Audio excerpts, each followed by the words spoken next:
नमस्कार, रेफ स्पोर्ट्स के हिंदी प्लेटफॉर्म में आप सबका स्वागत है। और मैं यहाँ पे, जैसे आपको दिख रहा है पीछे, ही है ग्लॉस्टरशायर क्रिकेट ग्राउंड। और यहाँ पे मैं क्या कर रही हूँ आप सबको पता है, आज दूसरा T20 आई है भारत बनाम इंग्लैंड। और पहला T20 आई हम जीत चुके हैं। यहाँ पे अगर हम जीत जाते हैं तो भारत सीरीज़ जीत लेगी।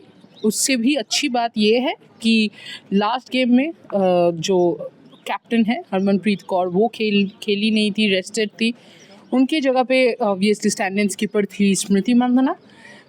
बट इम्पॉर्टेंट बात ये है कि जो भी टीम के अंदर आए थे, चाहे वो यस्तिका भाटिया हो या वो नंदिनी शर्मा हो, उन्होंने बहुत बेहतरीन परफॉर्म किया। और इंडिया की गाड़ी इंग्लैंड में बहुत अच्छी स्टार्ट हुई है। वहीं दूसरी छोर अगर आप इंग्लैंड के देखोगे तो नासिर हुसैन ने एक कमेंट किया था कि आप लिंडसे स्मिथ, जो कि अभी T20 ICC रैंकिंग में भी है, आप उनको बिठा के क्यों टिली कोलमैन को खिला रहे हो, क्या वजह है। काफ़ी सारे सवाल उठे तो थे कि आप अपने बेस्ट प्लेइंग 11 को खिला क्यों नहीं रहे हो। शार्लेट एडवर्ड्स के सिलेक्शन पे या टीम मैनेजमेंट पे सवाल उठ रहे हैं। सवाल तो ये भी उठ रहे हैं कि हेदर नाइट, जो कि कन्वेंशनली ODI प्लेयर है, वो क्यों टीम में है। इंग्लैंड के लिए बहुत इम्पॉर्टेंट है ये T20 आई सिर्फ इस सीरीज़ में बने रहने के लिए नहीं। देखिए, जब से ODI वर्ल्ड कप ख़त्म हुआ है, इंग्लैंड ने मैचेस सिर्फ न्यूजीलैंड के खिलाफ खेला है, जो कि वो जीते भी है वो सीरीज़, लेकिन उसके अलावा उन्होंने मैचेस नहीं खेले।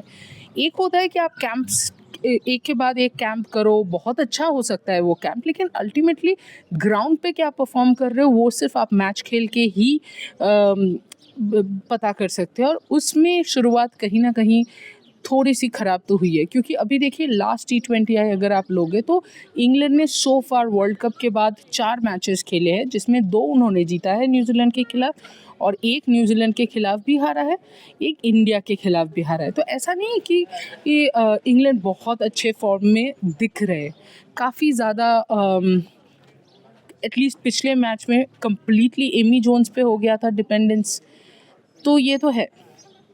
अब आते हैं कि आज वेदर काफ़ी गर्मी है, एक हवा तो चल रही है जैसा आपको दिख रहा है, और ये पिछले मैच में भी था, हवा चल रहा था, तो फर्स्ट हाफ थोड़ी सी मदद तो मिलेगी बॉलर्स को। लेकिन अगर इन कंडीशंस में टॉस जीतोगे तो पहले बल्लेबाजी करना ही चाहिए। आई थिंक उतना कुछ बहुत फ़र्क नहीं पड़ने वाला बॉलिंग में कि इतना मूवमेंट हो, बैटर संभाल ही ना पाए। तो जो भी टीम जीते टॉस जीत के उन्हें बल्लेबाजी पहले करना चाहिए। बट इंग्लैंड का पैटर्न रहा है वो टॉस जीत के बॉलिंग पहले करते हैं, फिर क्योंकि कहीं ना कहीं समझ में भी आता है साइकोलॉजिकली कि उन्हें लगता है, और है भी शायद, कि बॉलिंग उनका ज़्यादा स्ट्रॉन्ग है देन बैटिंग। तो उस हिसाब से वो पहले बॉलिंग कर लेना चाहते हैं, रिस्ट्रिक्ट कर लेना चाहते हैं ओपोनेंट को, फिर उसके बाद बैटिंग करना चाहते हैं, उस रन को चेज़ करना चाहते हैं। पर क्या आज भी वो सेम करेंगे? शायद नहीं करना चाहिए, क्योंकि वर्ल्ड कप से पहले दोनों चीज़ें ट्राई कर लेनी चाहिए इंग्लैंड को। हैविंग सेड दैट, जहाँ तक इंडिया की बात रही, आई थिंक इंडिया टॉस जीते तो बैटिंग करनी चाहिए। पिछले मैच में भी अच्छी बैटिंग की थी यस्तिका भाटिया और जेमिमा ने तो बहुत ही शानदार इनिंग्स खेला। दीप्ति शर्मा ने अच्छा फिनिश किया। ये बोलते हुए अभी बहुत अच्छा लग रहा है कि दीप्ति शर्मा ने अच्छी फिनिशिंग की। की प्लेयर्स बोलोगे, मैं तो बोलूँगी इंडिया के लिए स्मृति मंदाना की प्लेयर होगी, क्योंकि देखिए आप चाहते हो कि आपकी जो बेस्ट बैटर है वो रन्स में रहे जब आप वर्ल्ड कप जैसे कोई किसी टूर्नामेंट में जा रहे हो। तो लेट्स होप कि स्मृति मंदाना स्कोर्स। बॉलिंग में मुझे लगता है कि शायद रेणुका वापस आएगी। अगर रेणुका वापस आती है तो पावर प्ले में वो एक बहुत ही इम्पॉर्टेंट रोल प्ले करती है। मेरी नज़र दीप्ति पे भी रहेगी, क्योंकि दीप्ति पिछले मैच में बैटिंग में उसने काफ़ी अच्छा किया था, बट बॉलिंग का थोड़ा सा मुझे लगा ज़्यादा तेज़ बॉल कर रही थी, जो कि अननेसेसरी था, क्योंकि पिच थोड़ा स्लोइश नेचर का था। बट देखना देखना पड़ेगा अभी इस मैच में कैसे करती है, क्योंकि दीप्ति का फॉर्म में होना, ये मैं बार बार बोलती हूँ कि दीप्ति का फॉर्म में होना बहुत इम्पॉर्टेंट हो जाता है, स्पेशली जहाँ पे अमनजोत कौर और काशवी नहीं है।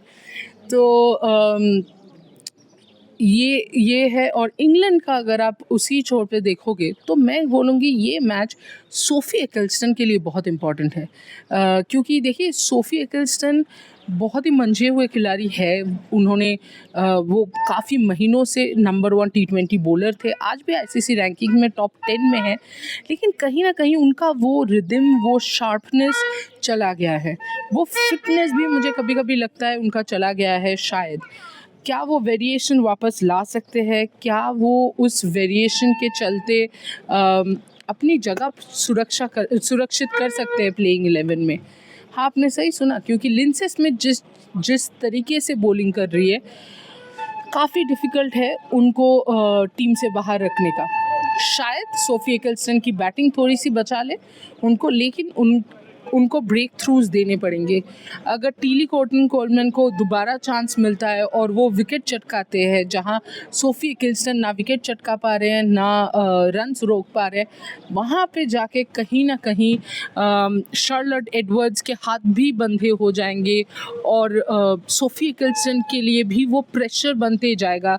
With every game Sophie will also realise कि मुझे रिप्लेस करने के लिए कोई है, somebody is breathing right down my neck, और मुझे परफॉर्म करना ही करना है। वो प्रेशर हैंडल करके वो कैसे परफॉर्म करते हैं वो ज़रूरी रहेगा।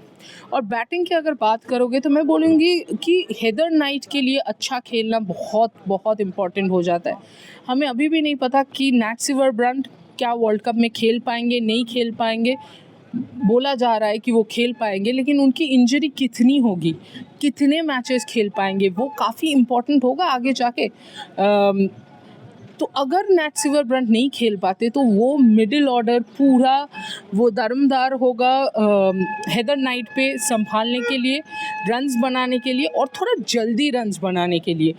वहीं पे वो देखिए, अगर आप लय की बात करो तो मुझे कम्प्लीटली ऐसा नहीं लग रहा था उनके पास कोई लय ही नहीं है, बट पिछले मैच में जो देखा गया, जो स्मृति मंदाना का बहुत ज़्यादा होता है, बहुत अच्छे स्ट्रोक्स पर सीधा हाथ पे, वो बहुत ज़्यादा हो रहा था हेदर नाइट का। इवन शार्ली डीन ने सेम बात कही प्रेस कॉन्फ्रेंस में, तो ऐसा नहीं कि उन्होंने नोट नहीं किया। इनफैक्ट चार्ली डीन ने ये भी कहा था कि कुछ ऑनेस्ट कॉन्वर्सेशंस हमें टीम में, ड्रेसिंग रूम में करना पड़ेगा इस मैच को लेके, क्योंकि बहुत सारी जगह पे है जहाँ पे हमने शुरुआत अच्छी की पर हमने ख़त्म वो सिलसिला नहीं किया है। तो इस मैच में इंग्लैंड ऑब्वियसली वो चाहेंगे कि मैच जीतना, ताकि सीरीज़ बनी रहे, सीरीज़ में चांस बनी रहे उनके लिए, क्योंकि इंडिया जीत गई तो सीरीज़ हमारे लिए एकदम पॉकेट में हो जाएगा, और जो कि बहुत बड़ा कॉन्फिडेंस बूस्टर होगा। साउथ अफ्रीका के अगेंस्ट हम 4-1 हार के आए हैं। वहीं आई थिंक इंग्लैंड को अगर आप 2-0 से हरा के लीड ले ले तो एक बहुत बहुत कॉन्फिडेंस की बात रहती है। बट टीम्स की अगर बात करेंगे, मुझे लगता है शायद आज हरमनप्रीत कौर वापस आएंगी टीम में, और वो वापस आएंगी टीम में तो कहीं ना कहीं मुझे लगता है कि भारती फुलमाली शायद टीम से बाहर जाएंगी। और बॉलिंग में क्रांति की जगह पे रेणुका, इतना ही, यही 2 चेंजेस मुझे दिख रहे हैं इंडिया टीम में होते हुए। और इंग्लैंड टीम की बात करें तो डैनियल वाइट हॉज वापस आ गई है टीम में। आई थिंक सोफी डंकली की जगह Danielle Wyatt Hodge will open the batting Alice Capsey के साथ, और लिंडसे स्मिथ ज़रूर वापस आएंगे। अब किसके जगह पे वापस आएंगे वो यहाँ पे सिग्निफिकेंट हो जाएगा। क्या वो वापस आएंगे कॉर्टिन कोलमैन की जगह पे या सोफ़ी एकिलस्टन की जगह पे, वो तो टाइम ही बताएगा। बट मुझे कहीं ना कहीं लग रहा है कि शायद एकिलस्टन की जगह आ सकते हैं वापस, पता नहीं। बट आइडियली अगर मुझे पूछेंगे तो मुझे लगता है कि लिंडसे स्मिथ और सोफ़ी एकिलस्टन को खेलना चाहिए, और डैनियल वाइट हॉज को शायद फ्रेया कैम्प के जगह पे आना चाहिए।